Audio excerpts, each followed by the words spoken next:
10 సంవత్సరాల తర్వాత Australia border Gavaskar trophy మళ్ళీ గెలుచుకుంది. వాళ్ళు ఆఖరిసారిగా బోర్డర్ గవాస్కర్ ట్రోఫీ 2014-15లో గెలుచుకున్నారు. ఆ తర్వాత ఇండియాలో జరిగినా, ఆస్ట్రేలియాలో జరిగినా ఎక్కడైనా సరే మనమే ఆ ట్రోఫీ గెలుస్తూ వస్తున్నాం. మన దగ్గర ఒక ఘనమైన రికార్డు ఉందని గర్వంగా చెప్పుకునేవాళ్ళం. కానీ ఆ రికార్డుకు బ్రేక్ పడింది. ఆస్ట్రేలియా 3-1తో సిరీస్ గెలుచుకొని 10 ఏళ్ల తర్వాత బోర్డర్ గవాస్కర్ ట్రోఫీ సొంతం చేసుకుంది. సిడ్నీలో ఆఖరి రోజు, మూడో రోజే ముగిసిపోయింది మ్యాచ్ 2.5 రోజుల్లోనే. 162 పరుగుల లక్ష్యాన్ని ఆస్ట్రేలియా ఈజీగా చేసేసింది.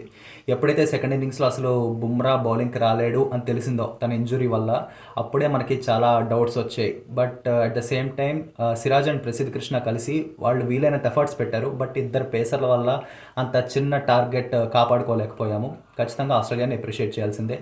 ఇక నుంచి కొత్త టీమిండియాలోకి ట్రాన్సిషన్ అవుతోంది. సో మున్ముందు నెక్స్ట్ టూర్ ఇంగ్లాండ్లో ఉండబోతోంది. జూన్లో ఆడబోతున్నాము. అక్కడి నుంచి మన కొత్త ఎరా ఎలా ఉంటుందో చాలా ఇంట్రెస్టింగ్.